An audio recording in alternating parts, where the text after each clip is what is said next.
Hey, it's Mo Egger. There's no better place to hang out during the summertime than any one of the 3 Long Necks locations in northern Kentucky. Wilder, Hebron, and Richwood, an awesome outdoor patio, a great menu, northern Kentucky's best wings, and an amazing beer selection. But have you ever thought about how cool it would be to have a Long Necks in your neighborhood?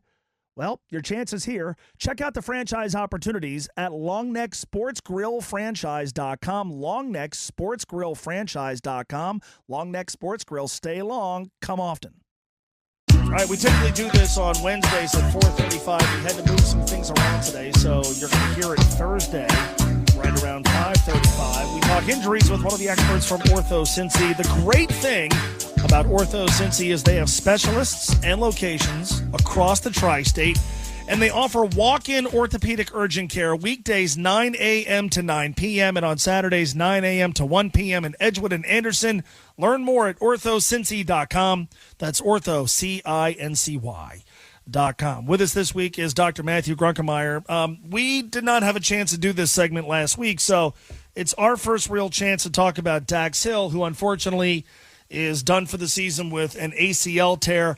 I want to ask you this. In the immediate aftermath, I'm talking like while the athlete is on the field laying prone perhaps, can you tell whether it's the player is dealing with, in Dax's case, a tear or a strain? Yes. When you're on the field and you're doing an evaluation, you'll sometimes see the trainer or the team doctor get down there, and they do want to assess before the swelling sets up the knee and its stability. What the ACL does is it stabilizes the knee so that the shin bone can't slide too far forward on the thigh bone. And you can see the doctors and trainers down there examining a knee, and you can get a good exam pretty quickly after an injury before the adrenaline sets in, the swelling, and the patient stiffens up. So you should be able to typically tell a sprain versus a complete tear from your field side physical examination. For a typical injury like this, and not that any injury is typical, but usually how soon is surgery performed after this sort of injury? Well, it does kind of depend on the amount of swelling and the preoperative range of motion, but probably within a couple of weeks. Are there things that could complicate his recovery post-surgery? Oh, sure. Stiffness is a concern. Lack of, muscle strength. Rehabilitating the knee is really important. A lot of physical therapy going to be involved. This might be a dumb question, not the first one that I've asked. If the Bengals do what we all wish, which is make a deep playoff run, is there any chance at all that we could even cling to the idea that he could come back and play? I would say not. You're looking at a minimum of 6 months, maybe longer, to get a safe return to play. So I would say probably count out this season, although I've been surprised before. Some athletes will bounce back sooner and be looking for next season. In the same game where Dax Hill got hurt, an offensive lineman named Jaxson Kirkland also suffered an injury, a bicep muscle tear. And whenever I hear this sort of injury, that just sounds, and I'm not sure why, relative to other injuries, that just sounds painful. Walk us through the process of evaluating and then ultimately diagnosing this sort of injury. Yeah. So if the muscle is torn, it's going to be like other muscle injuries, something that's going to be treated with time and physical therapy, not typically surgical. If the tendon tears off the bone, that's a different story, and there may be surgery involved in a more prolonged rehabilitation time. All right. I also want to ask you about Aidan Hutchinson, who's, arguably right now this season at least been the best defensive player in football. They're playing Dallas on Sunday, and he suffers one of those injuries that the TV network decides we're only showing once. And I saw it, and it was gruesome, and I'm glad they didn't show it again. So he breaks his tibia, and we hear tibia, we hear fibula. Again, maybe from my standpoint, kind of a dumb question. Can you clarify what the tibia and fibula are? Sure. The tibia is the larger of the two leg bones, the shin bone, so to speak, and the fibula is the smaller strut.